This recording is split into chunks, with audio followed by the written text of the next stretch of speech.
Assalamualaikum warahmatullahi wabarakatuh. Saya Delvi Azaria dengan NIM C1C018201. Di sini saya akan menjelaskan materi tentang pengendalian keuangan. Yang pertama, pentingnya manajemen keuangan. Manajemen keuangan adalah subjek yang sangat menarik saat kita mendekati abad ke-21. Radio dan televisi menyajikan cerita-cerita yang dramatis tentang pertumbuhan dan penurunan perusahaan-perusahaan, pengambilan perusahaan, dan berbagai jenis restrukturisasi perusahaan. Untuk dapat memahami perkembangan untuk ikut serta di dalamnya, serta efektif diperlukan pengetahuan mengenai pengendalian keuangan. Pentingnya prinsip keuangan ini digarisbawahi dengan adanya perkembangan dramatis yang terjadi dalam pasar keuangan. Yang kedua, fungsi keuangan. Fungsi keuangan dalam organisasi biasanya dipisahkan menjadi dua jabatan, yaitu A. Bendahara. Bendahara bertanggung jawab atas perolehan dan pengamanan data. Tanggung jawab seorang bendahara biasanya terletak pada pengadaan dan pengelolaan uang tunai, meskipun tanggung jawab pembuatan laporan berada di tangan kontroler. Yang kedua, administrasi, pembukuan atau akuntansi.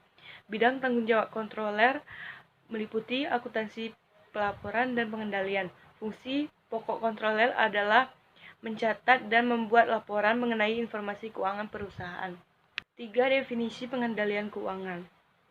Pada umumnya, pengendalian didefinisikan sebagai suatu inisiatif yang dipilih yang akan mengubah kemungkinan dari pencapaian hasil yang diharapkan.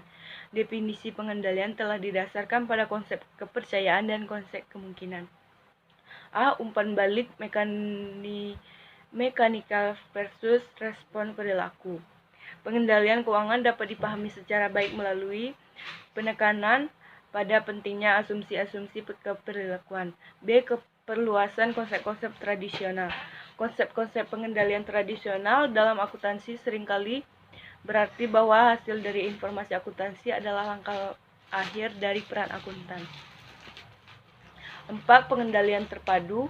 Secara formal, sistem pengendalian komprehensif merupakan suatu konfigurasi yang saling melengkapi, yaitu subsistem formal yang mendukung proses administrasi.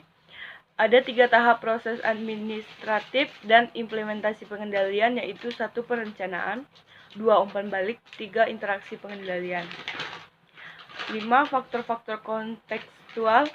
Konteks dapat menjadi penting untuk keberhasilan dalam mendesain dan mengimplementasikan sistem pengendalian keuangan yang mengacu pada serangkaian karakteristik yang menentukan susunan empiris dalam suatu pengendalian yang ditetapkan. Yang pertama, ukuran. Yang kedua, stabilitas lingkungan. Yang ketiga, motif keuangan. Yang keempat, faktor-faktor proses. 6. Pertimbangan rancangan.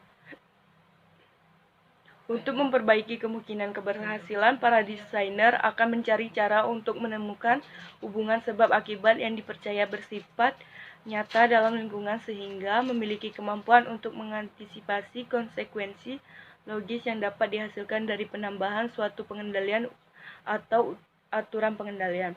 A. Antisipasi terhadap konsekuensi logis. B. Relevansi dengan teori agensi. C. Pengelolaan perubahan. 7. Pengendalian dalam era pemberdayaan. A. Sistem pengendalian diagnostik. B. Sistem kepercayaan. C. Sistem batasan. D. Sistem pengendalian interaktif. E.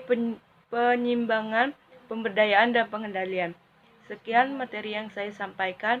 Wassalamualaikum warahmatullahi wabarakatuh.